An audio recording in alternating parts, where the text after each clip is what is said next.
Gopijana Vallabha Girivaradhari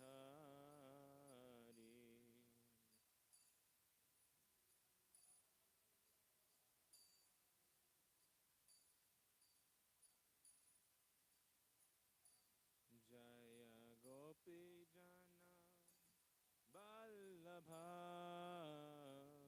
Girivaradhari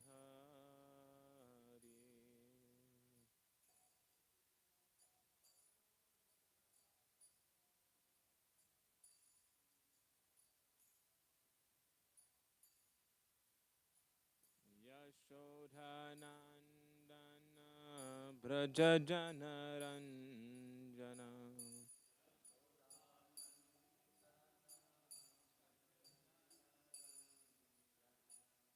Yashodhanandana Braja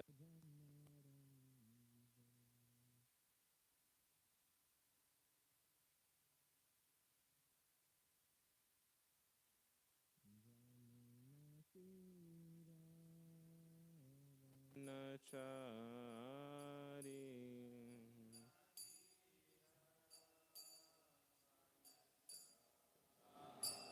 Yamunatira Vanachari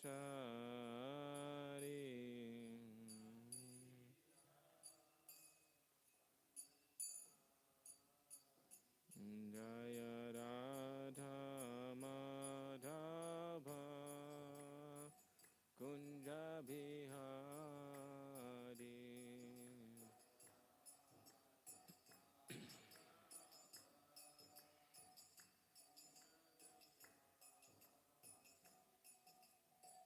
Gopijana Vallabha Girivaradhari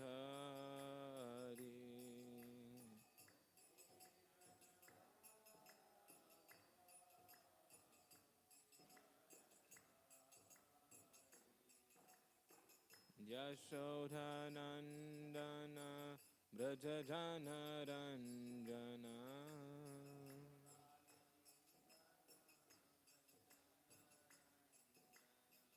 Yamunatira Vanachari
Duh.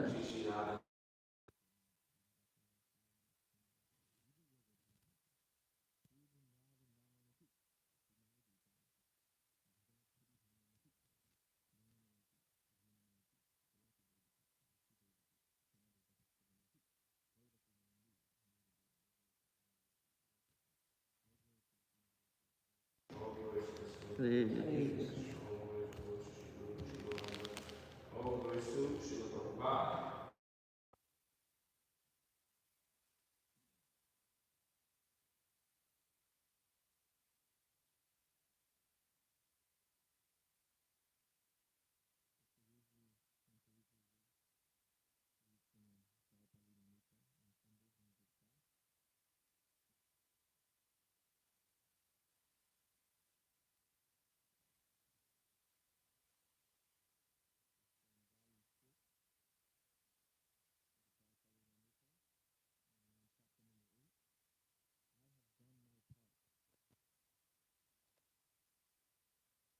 first week in Rishikesh was idyllic, heavenly, with perfect weather and hopes of Prabhupada eating and recovering. But on the eighth night, a violent storm hit, and when the storm came, a drastic turn in Prabhupada's health. With the storm came a drastic turn in Prabhupada's health. He said the end was near, and he asked to go immediately to Vrindavan, in case Krishna wanted to depart from the world very soon. Devotees in Rishikesh had been in high spirits, and so had Srila Prabhupada. While crossing the Ganges by boat, Prabhupada had requested drinking water to be fetched from the center of the river. He had liked the lodge provided by his host, and he had even gone into the kitchen to show his disciples how to cook. Word had spread throughout the pilgrimage tourist town that A.C. Bhaktivedanta Swami was present, and Prabhupada had agreed to hold darshan from 5 to 6 p.m. daily. The room had always been crowded at that hour with 40 to 50 people, including Western hippies and seekers, as well as Indians on pilgrimage or vacation. Although Srila Prabhupada's voice had been extremely faint, he had spoken with force, stressing Bhagavad Gita as it is. When an American hippie had questioned him skeptically, Prabhupada had replied, "You cannot understand because you are crazy." And when the lady had put forward materialistic welfare work as the highest goal, Prabhupada had replied, "Your compassion is as valuable as blowing on a boil to heal it." Only a few disciples were with Prabhupada in Rishikesh, and they had deemed it a wonderful treat. Not only had Prabhupada directed the cooking, but he also had told stories while cooking. He said that only a lazy man couldn't cook. And then he told a Bengali story, the story of a lazy man, to illustrate. There was a king who decided that all lazy men in his kingdom could come to the charity house and be fed. So many men came, all claiming, "I am a lazy man." The king then told his ministers to set fire to the charity house. All but two men ran out of the burning building. One of the two said, "My back is becoming very hot from the fire." And the other advised, "Just turn over to the other side." Then the king said, "These are actually lazy men. Feed them." But on the evening of May 15th, Srila Prabhupada can neither sleep nor work at his dictation. The storm, a harbinger of the monsoon season, knocked out all electrical power in Rishikesh. Since the fans were not running and the window shutters had been closed because of the wind, the room became very hot. At 5 in the morning, Srila Prabhupada called for Tamal Krishna Goswami and said he was feeling weak. Tamal Krishna massaged Prabhupada for an hour. Even at dawn, the wind did not let up. The sand was blowing. The storm and power failure continued the next night. Tamal Krishna asked Prabhupada about the swelling in his hands and feet, and Prabhupada replied, annoyed, "Why are you bothering? It is my body, and I am not disturbed." But then he added, "From the material point of view, it is not good. Please consider how everything may be turned over to the GBC, so that in my absence everything will go on. You may make a will, and I will sign it." He was talking definitely about things that before he had only alluded to. Suddenly, at 1:30 a.m., Prabhupada rang his bell, and Tamal Krishna and Shir Chor Gopinath responded. From beneath his mosquito net, he said, "As I was telling you, the symptoms are not good. I want to leave immediately for Vrindavan." If it was time for him to pass away, he said, then let it be in Vrindavan. Since he wanted to leave immediately, the devotees stayed up all night, packing and preparing to leave. Train reservations were not available, however, so they decided to go by car. Srila Prabhupada rode in the back seat of a small ambassador, sometimes stretching out on the seat. Upendra sat at his feet on the floor. while Tamal Krishna sat in the front next to Damodar Pandit, an experienced driver who drove fast but with utmost care. Often Damodar Pandit would glance into the rearview mirror and meet Srila Prabhupada's attentive gaze. At one point, when Prabhupada saw a man selling cucumbers, he asked Damodar to stop the car. Cucumbers, he said, were good for quenching thirst. After 4.5 hours, they reached Delhi and stopped at the ISKCON Center in Lajpat Nagar. It was very hot. The devotees watered down the roof, and Srila Prabhupada rested there on a cot. Srila Prabhupada ki. Om Namo Bhagavate Vasudevaya. Om Namo Bhagavate Vasudevaya. Om Namo Bhagavate Vasudevaya. Narayanam Namaskritya Naram Chaivam Narottamam Devim Saraswatim Vyasam Tato Jayamudirayet Nasta Preshu Bhadreshu Nityam Bhagavatam Sevaya. Bhagavati Uttama Shloke Bhaktir Bhavati Naishtaki. So we're continuing to read from the Srimad Bhagavatam, and we're now in the third canto, which is entitled The Status Quo. So this is the real status quo, not the status quo that people try to set out there in this world. And we're right now in chapter number 13, which is entitled The Appearance of Lord Varaha.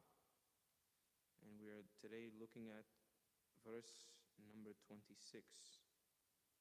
And just for Noah, I mean, you've been here now a few times, but the Bhagavatam is telling different stories of Krishna when he comes in his different incarnations. And these stories have very deep lessons and deep meanings.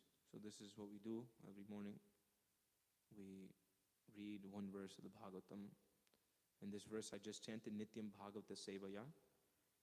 Prabhupada explained that Nityam means eternal.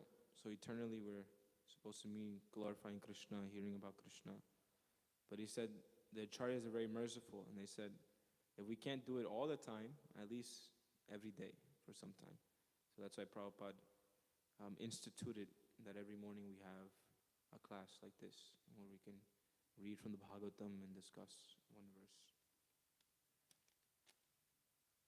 So we're looking at verse number 26 today. Desham Satam Veda Vitana Murtir Brahma Vadharyatma Gunanuvadham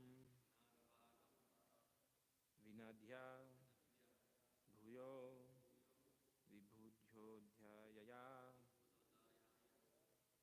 Gajendra Lilo Jalam Avivesha Tesham Satam Veda Vitana Murtir Brahma Vadharyatma Gunanuvadham Vinadhya Bhuyo Vibhudhaya Vinadhya Bhuyo Vibhudyodhayaya Gajendra Lilo Jalama Vishesha Vivesha Tesham Satam Veda Vitana Murtir Brahma Vadharyatma Gunanuvadham Vinadhya Bhuyo Vibhudyodhyaya Gajendra Lilo Jalam Avivesha Tesham Satam Vedavitana Murtir Brahma Vadharyatma Gunanuvadham Vinadya Bhuyo Vibudho Dayaya Gajendra Lilo Jalam Avishesha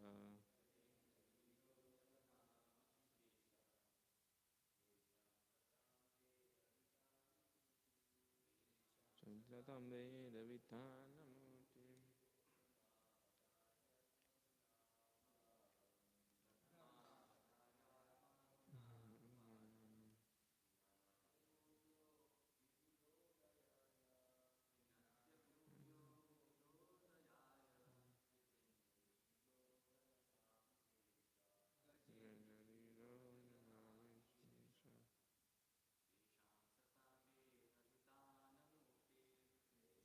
Satam Vedavitana Murtir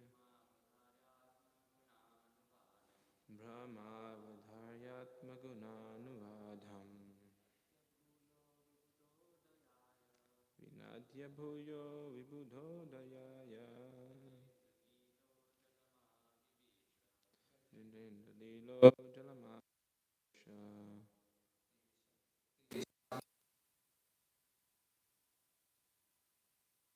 Davi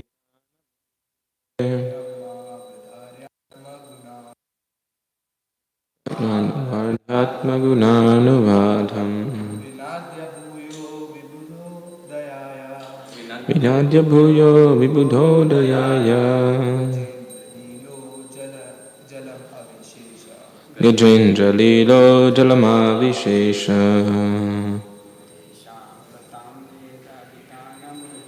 Tesham Satam Vedavitana Brahma Vadharyatma Gunanuvadham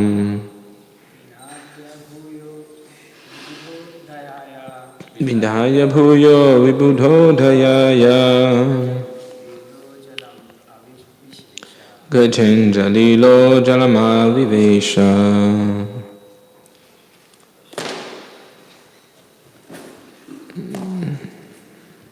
Tesham of them Satam of the great devotees Veda all knowledge Vitanamurti the form of expansion Brahma Vedic sound Avadharya knowing it well Atma of himself Guna Anuvadam transcendental glorification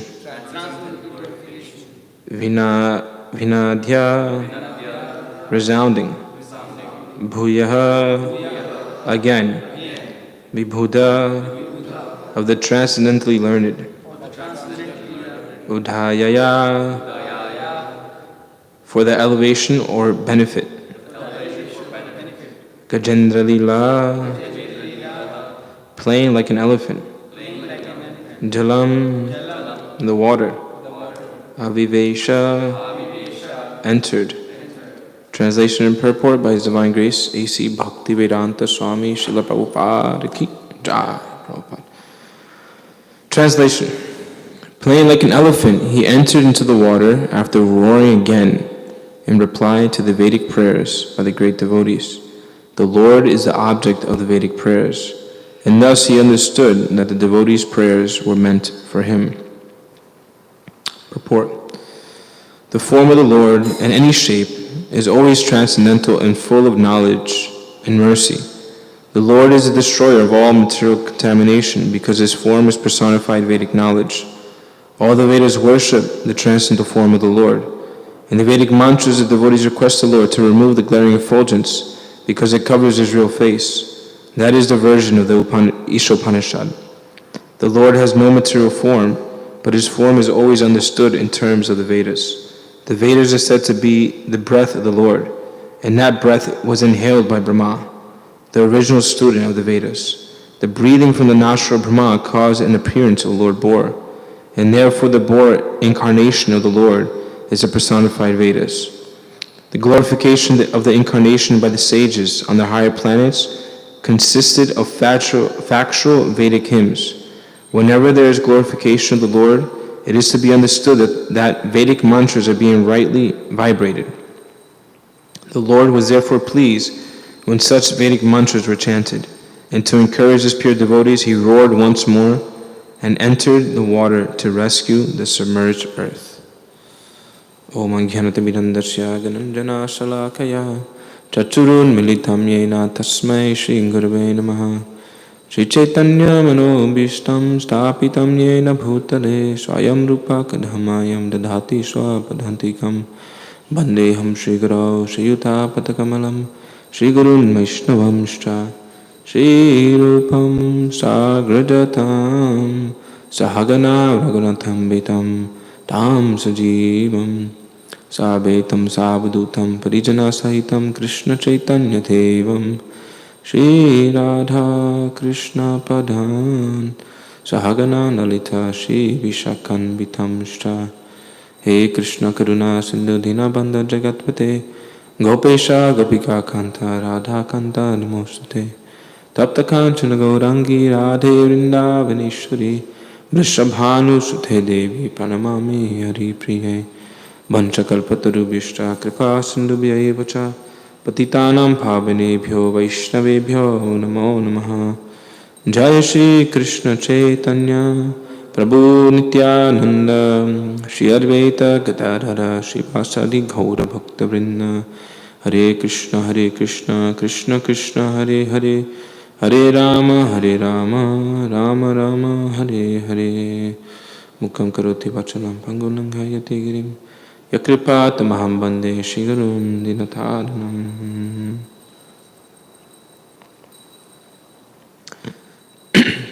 Tisam satam veda vitana murtir Brahma vadharyatma gunanuvadham Vinadhya bhuyo vibudho dayaya Gajendradilo jalam avivesha.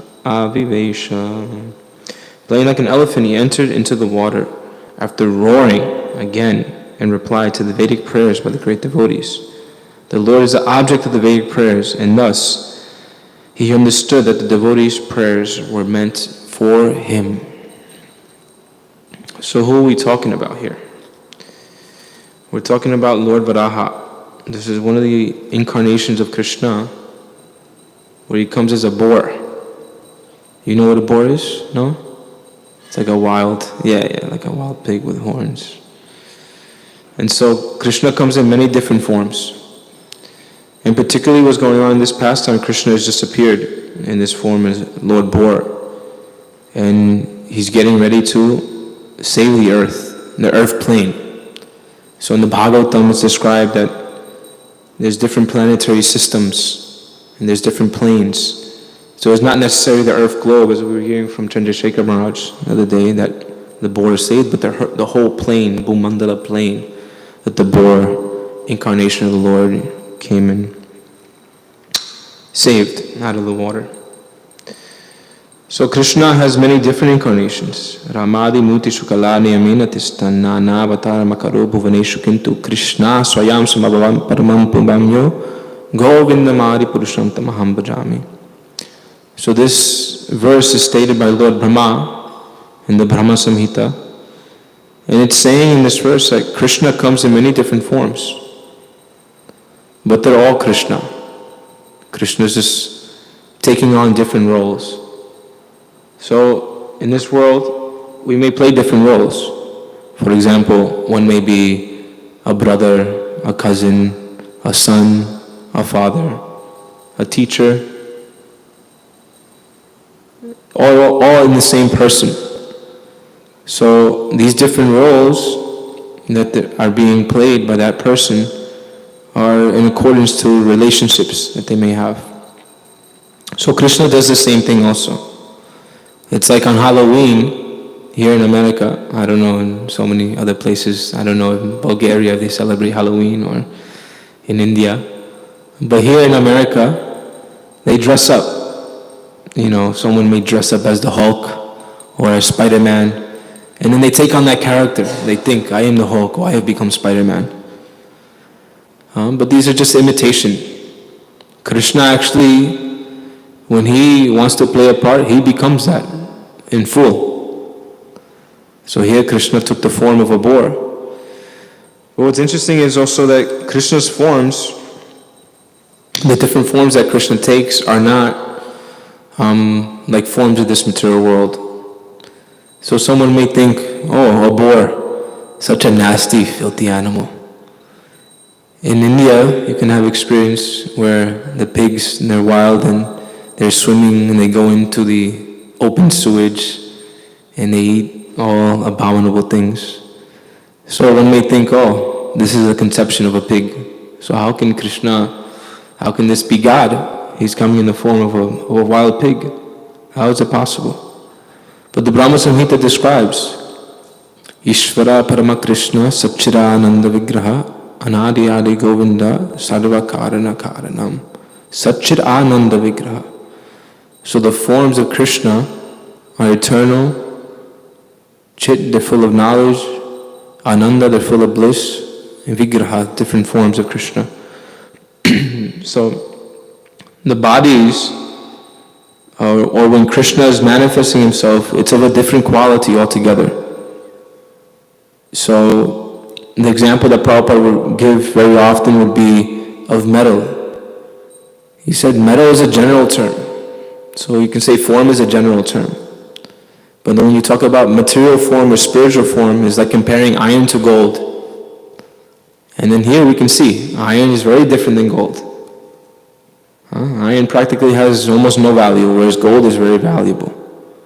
So similarly, the material forms we see in this world, they have some inherent value, but not as much as the spiritual form. Spiritual form is actually very valuable.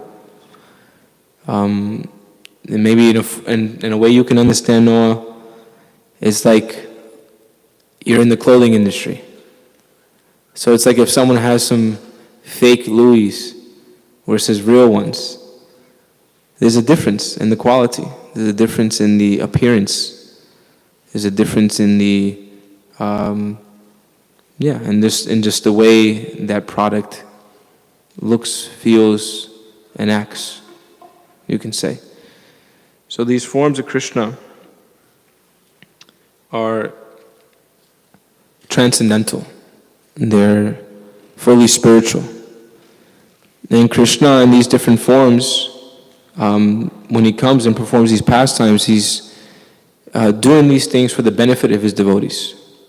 Paritanaya sadhunam vinasaya chadushkitam dharma samsthapanartaya sambhavami yuge yuge. Krishna comes again and again and to protect the sadhus and to annihilate the miscreants.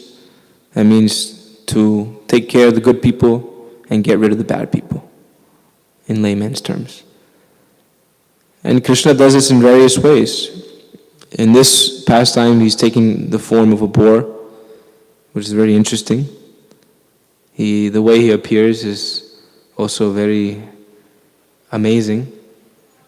Our Tulsi Prabhu was describing a couple of days ago how Krishna appeared out of the nose of Lord Brahma, which is just described it's a few verses before. He just came out of the nose of Brahma, just like the size of a thumb. And then he started to expanded himself so much that he can pick up a whole plane in the universe. Can we imagine such a thing? It's unimaginable. So Krishna is showing that he is God by these inconceivable pastimes, Achinta Shakti. This is one thing that as devotees, as aspiring devotees, we have to come to understand that we can't understand. We have to understand that we can't understand, and then we have to accept these inconceivable things that Krishna performs. And we have to, one has to be open to the idea that God is much bigger than my little conception. than my little box that I want to put him in.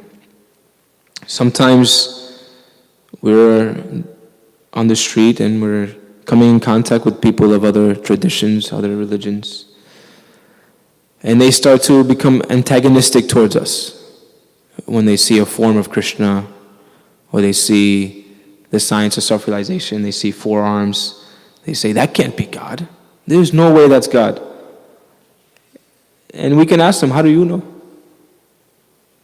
Is God limited to your conception of what you think he must be? Or can he be anything he wants?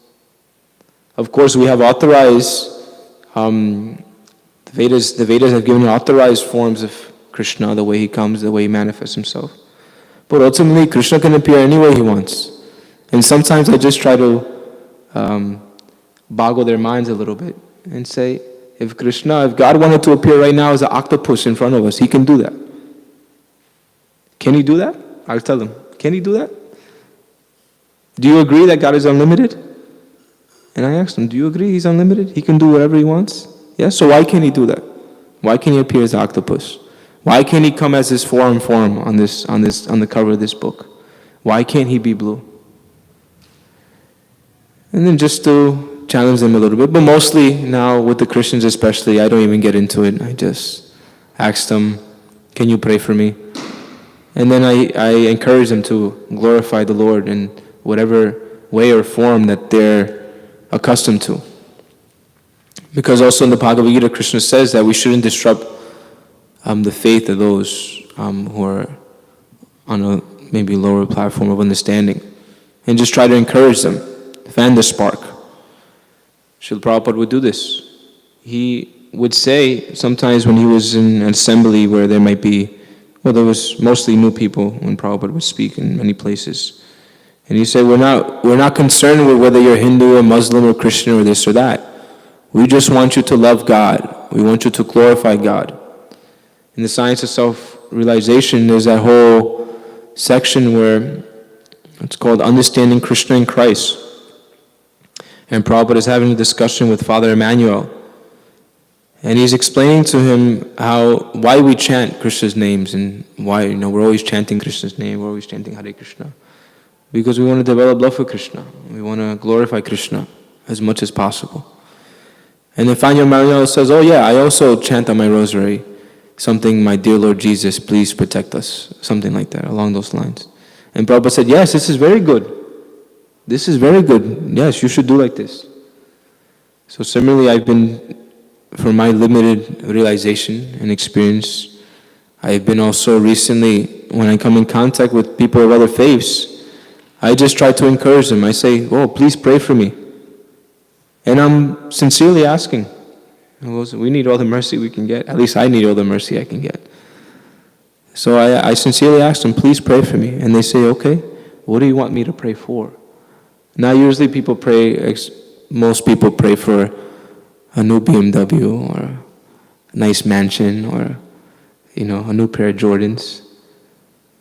But Prabhupada has taught us that we should pray for love. We should pray for unmotivated devotion.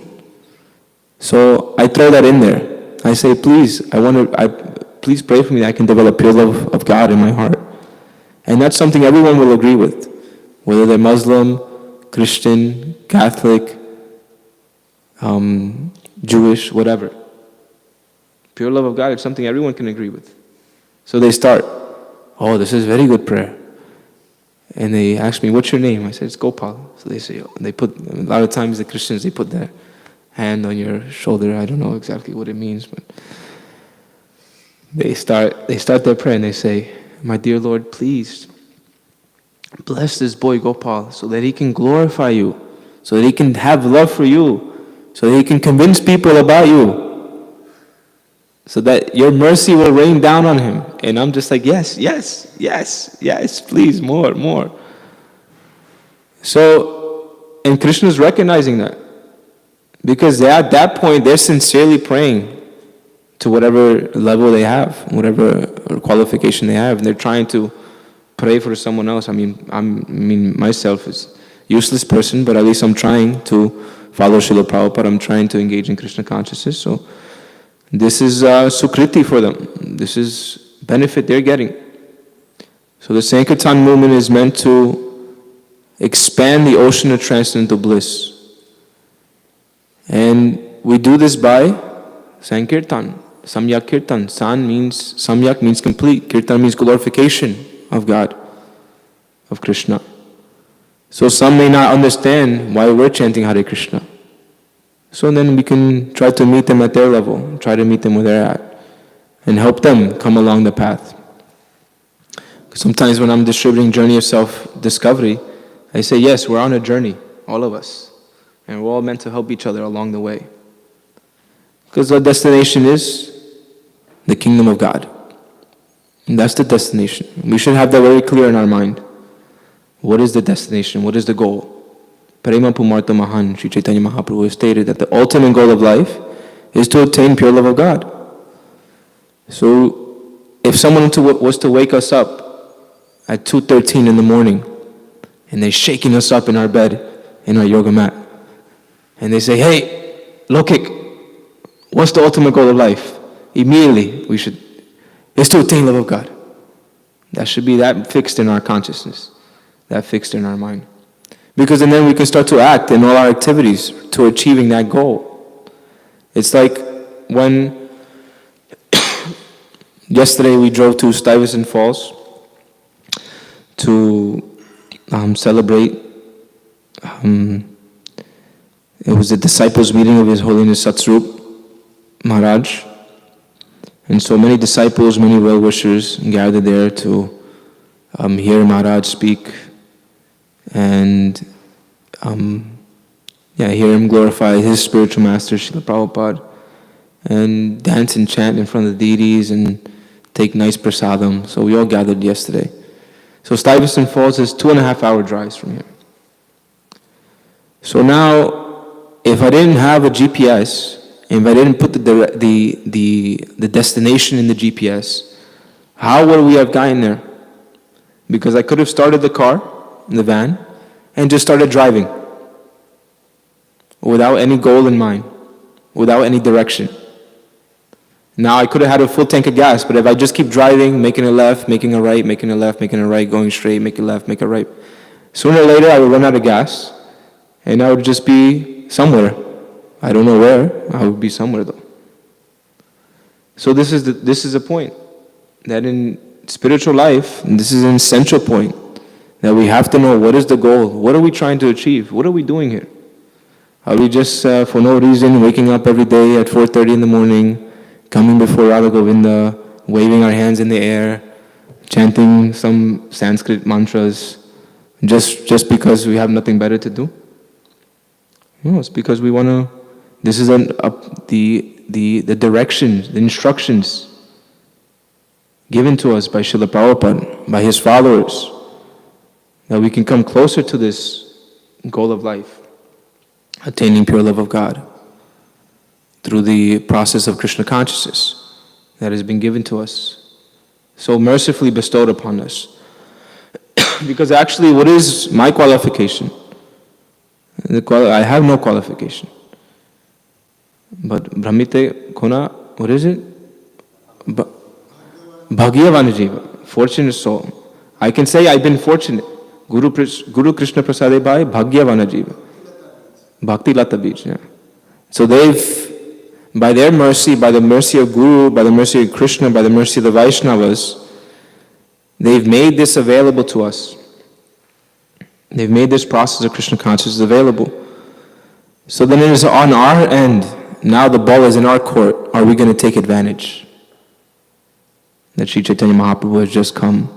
Are we going to take advantage that Prabhupada's books are there for us to read?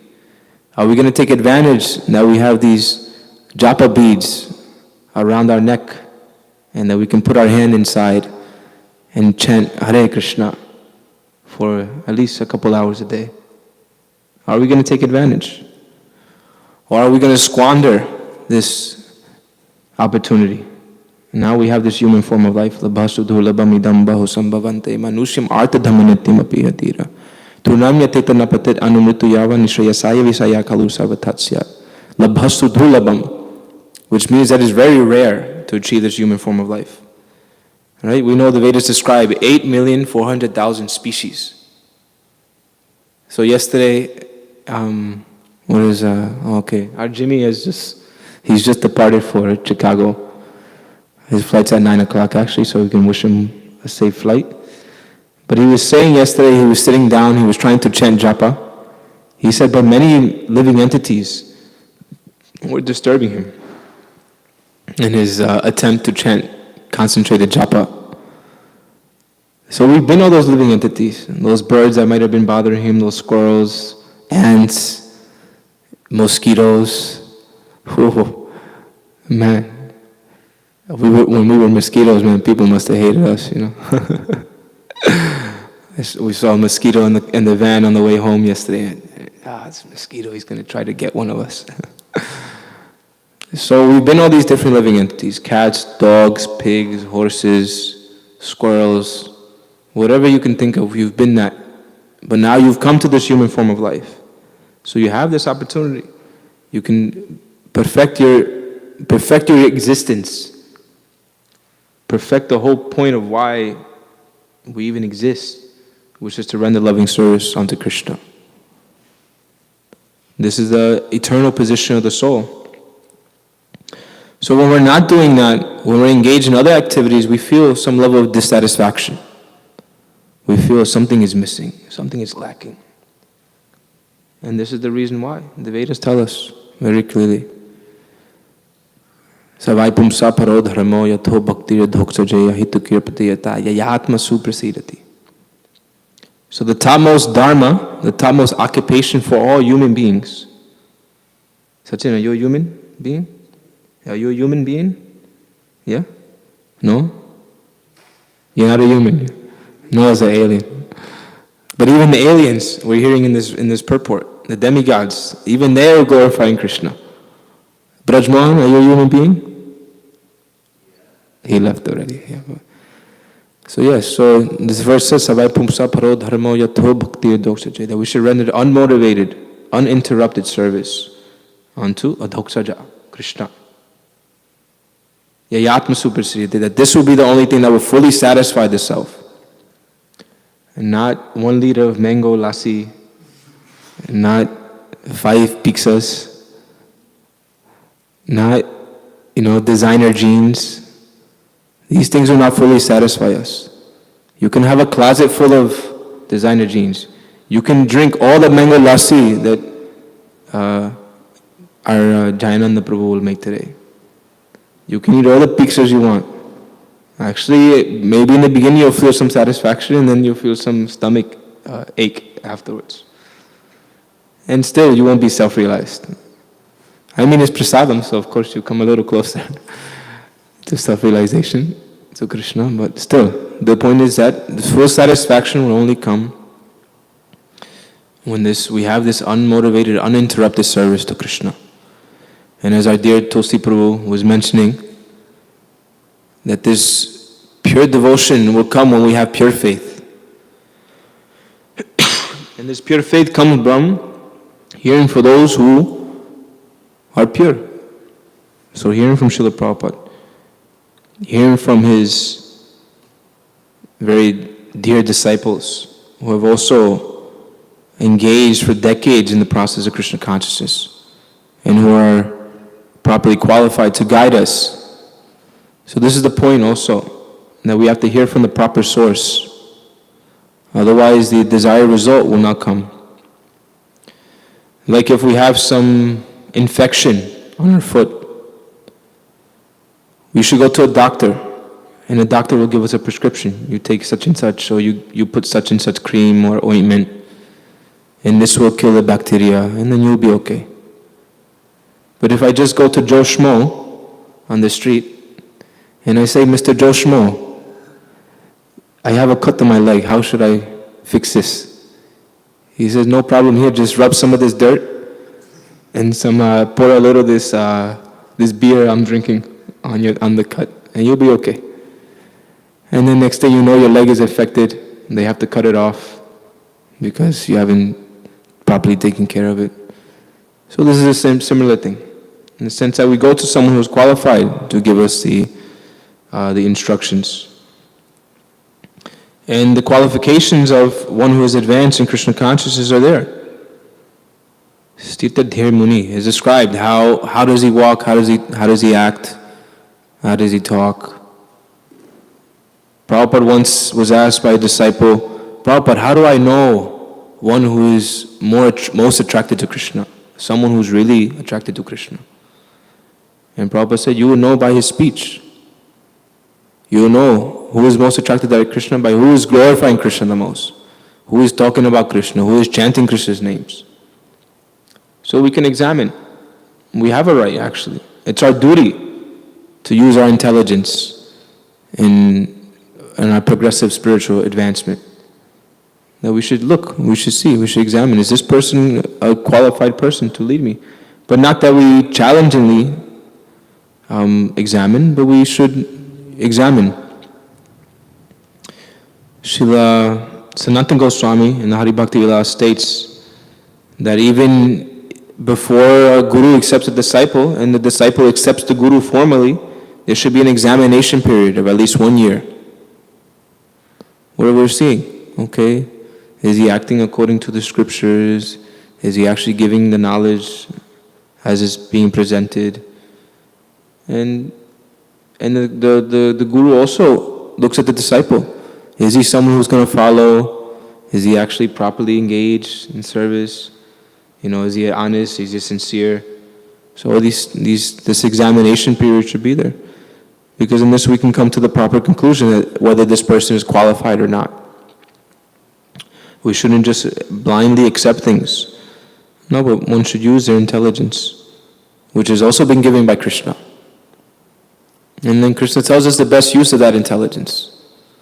In the 70th verse of the 18th chapter of the Bhagavad Gita, Krishna states that one who studies this sacred conversation between him and Arjuna worships him by his intelligence. So this is the most intelligent thing to do, is to use our intelligence in worshipping Krishna. Because from that will come the desired result of what is the goal of life, going back to the point of having the GPS. So if the goal of life is to attain love of God, and the process is Krishna consciousness, then naturally we engage in Krishna consciousness to obtain love of God, isn't it? Samik, what do you think? So it's simple for the simple, Krishna consciousness, complicated for the complicated. But this process has been given us, bestowed upon us by Srila Prabhupada. It's very clear, very straightforward.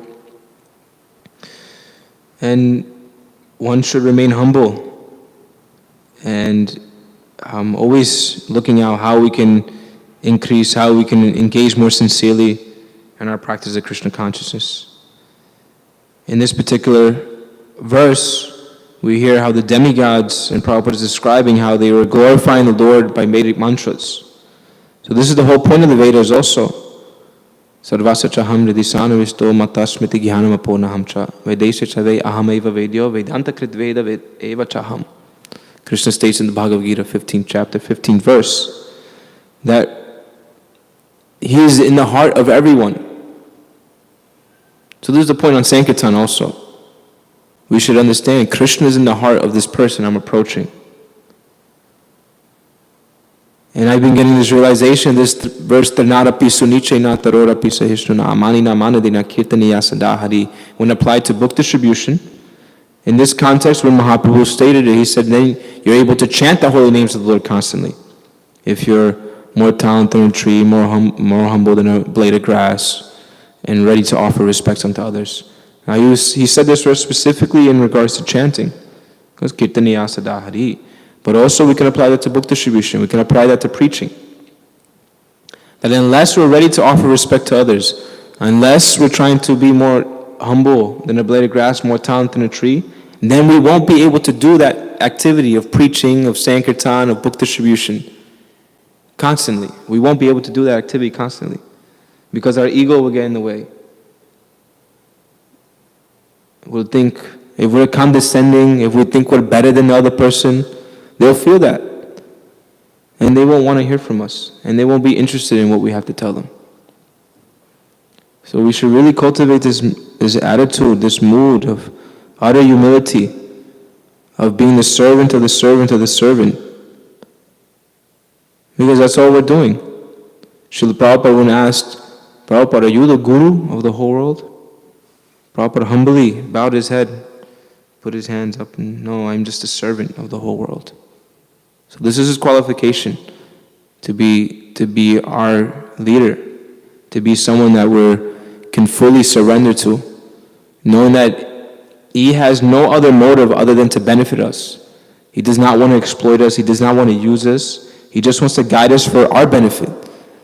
When we tell someone chant Hare Krishna, I won't get anything out of them chanting Hare Krishna. It's for their benefit. If we give them a book, I won't get anything out of, I get a little transcendental pleasure out of distributing a book. But the point is, the book is for them to advance. If I distribute prasadam, I won't taste that prasadam, I won't eat it. But if they eat it, they make advancement. So this is a mercy movement. We're meant to just give the mercy freely and benefit everyone else. So yes, in this verse in the Bhagavad Gita, Krishna continues, Matasmiti jnanam aponahamcha, that from me come knowledge, remembrance, and forgetfulness. And then he says that Vedesha save ahameva vedyo vedanta krit veda viteva chaham, that the whole point of the Vedas is to understand him. So here the demigods are praying to this incarnation of Krishna in the form of a boar. And they're reciting these prayers. And this transcendental sound vibration of the prayers of the Hare Krishna Maha Mantra, all these things purify the consciousness. So that is why we're so intent on asking people to chant Hare Krishna. Because we know it will be good for them.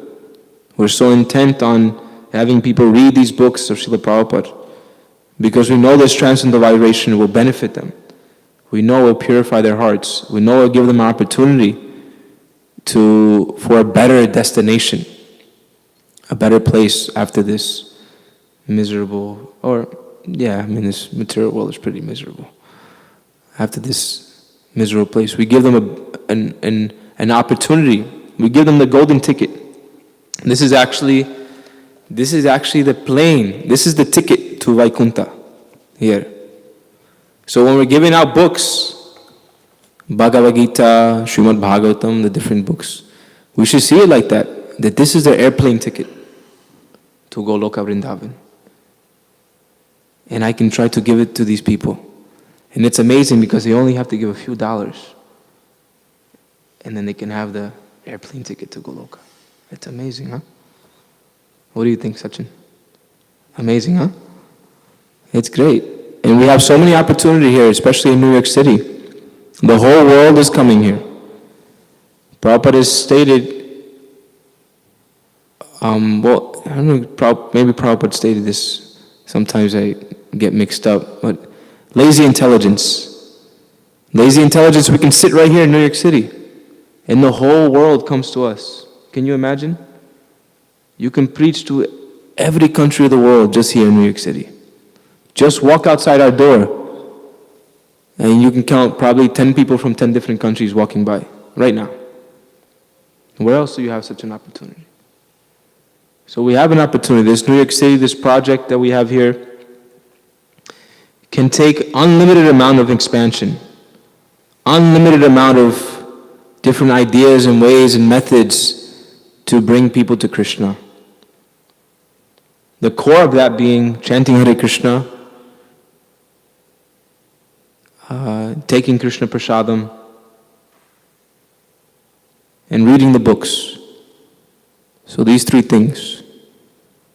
And then in how we convince people to come and try to hear the books and chant Hare Krishna and take Prasadam may vary according to whatever intelligence Krishna has given us.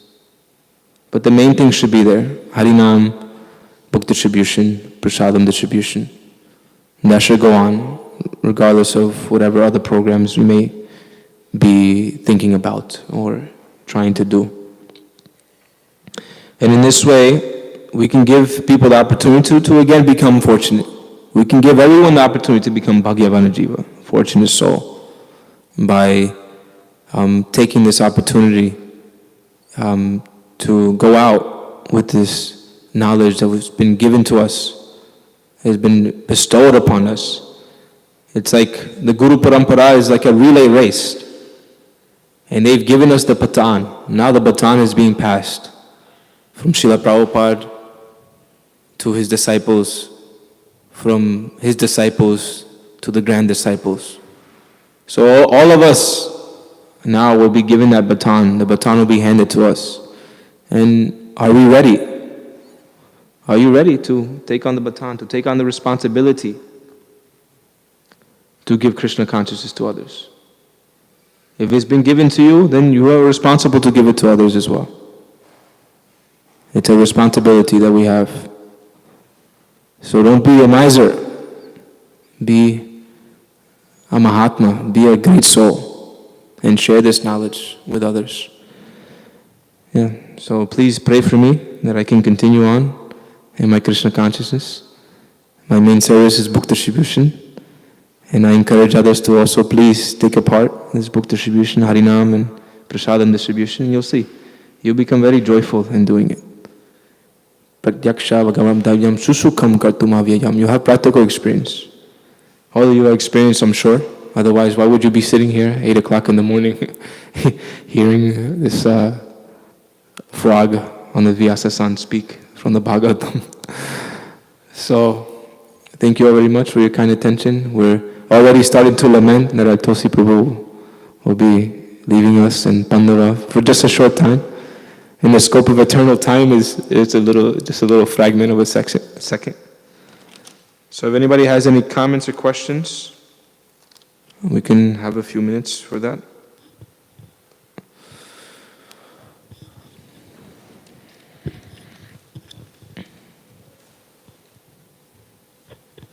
I just wanted to say in regards to the story that Srila Prabhupada, they asked him, are you the Jagat Guru? And he said, no, I'm just servant of everyone.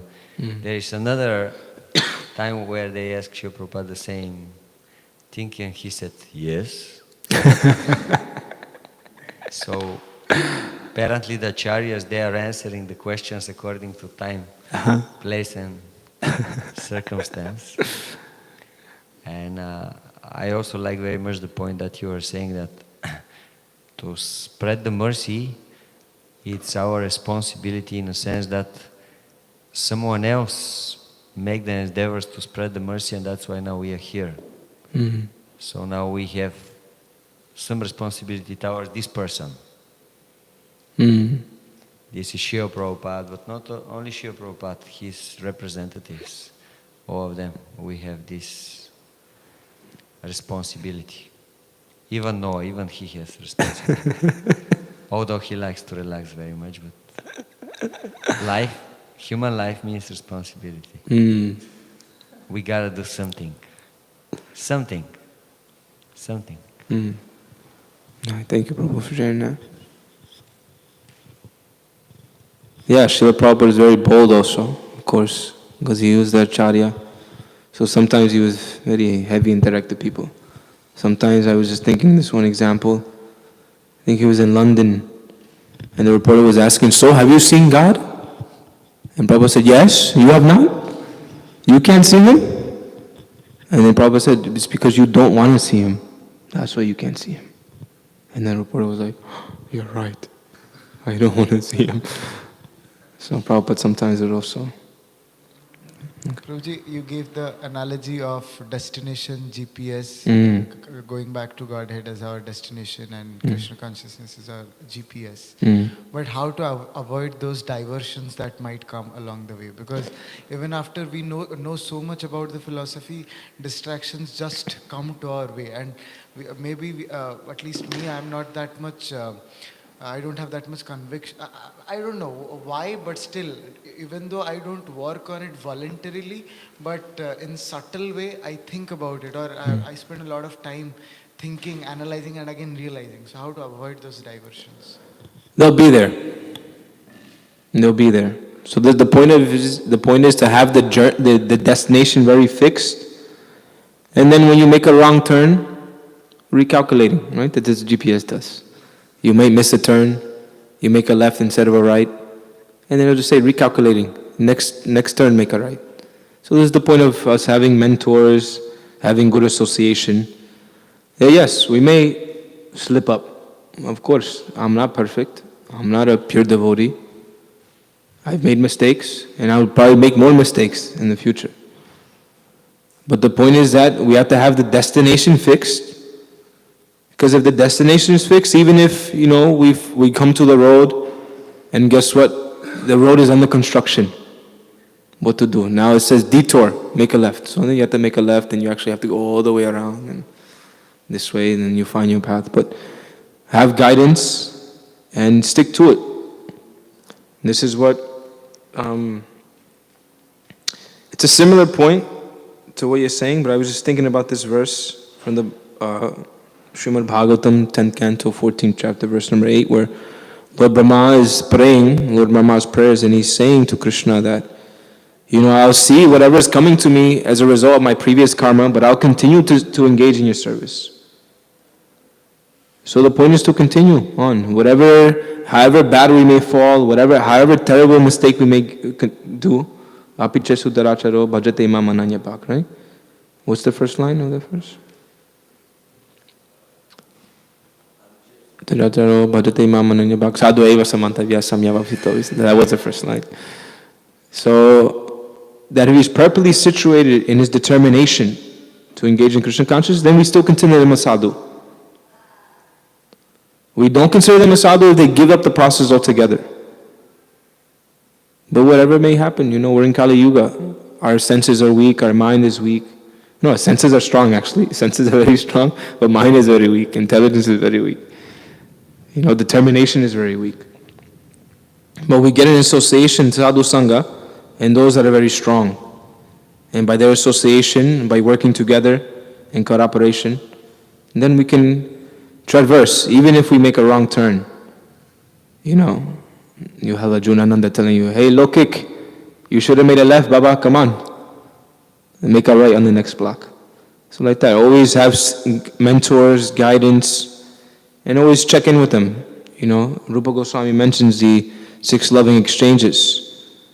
Dadati pratiginanti goyamakyati prichati bhunte bhojayate chaiva shatvidam priti lakshanam. So these are the 6 exchanges by which we can advance in our devotion.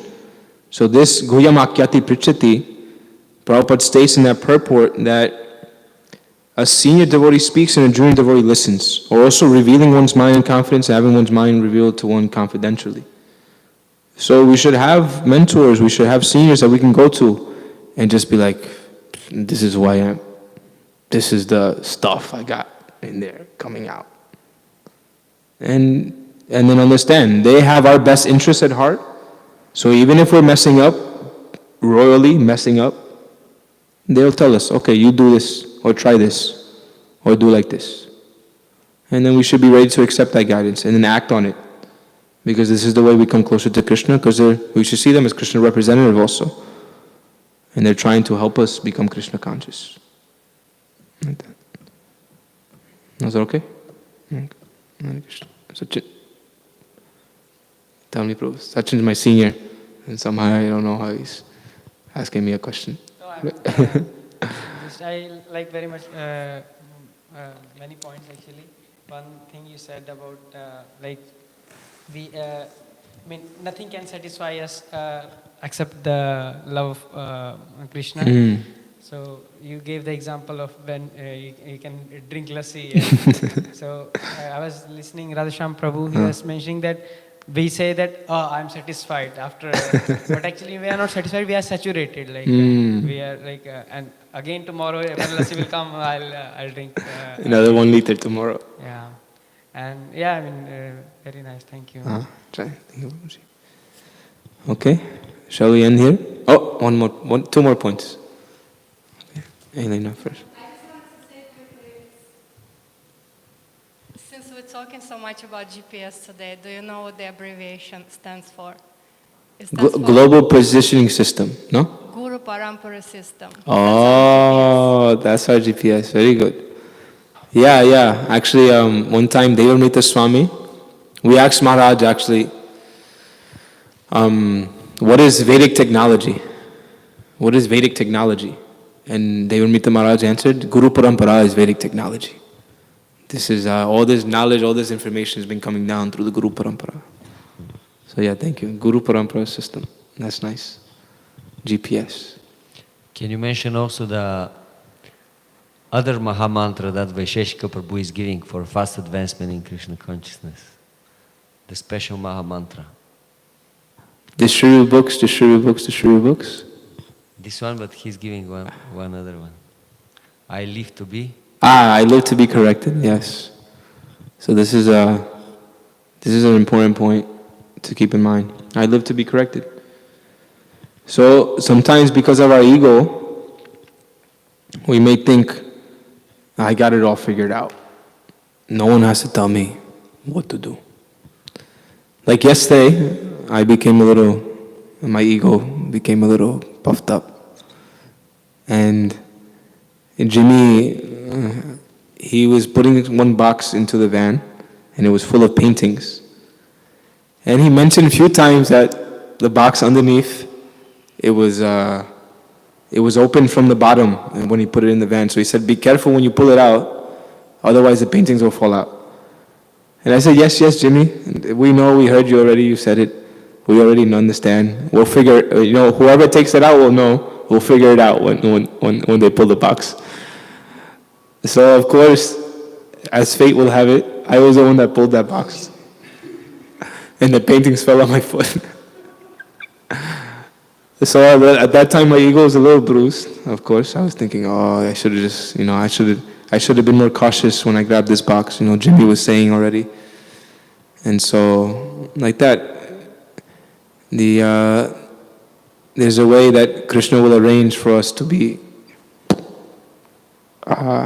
corrected. And then we should be humble enough to accept, okay, I was wrong, and that's it, move on. Learn the lesson and move on. But if we don't learn the lesson, and this is the point, if we don't learn, then we're going to continue to be stuck in that same position. So, spiritual life should be progressive, meaning we're moving forward. We feel stuck, or we feel unenthusiastic, we feel like our chanting's having no result, if we feel like we're not making any advancement, then we should check. Maybe it's something I'm doing wrong. And we should go to the senior devotees. Prabhuji, something I'm doing wrong because I feel like no nectar is there. I'm not feeling anything. So, okay, we'll end there. Srila Prabhupada ki, Srimad Bhagavatam ki, Ghaura Premanandi, Hari Hari Bo, Vanchakalpatarubhyascha, Kripasindubhyascha, Titanam Pavanebhyo, Vaishnavebhyo, Namo Namo.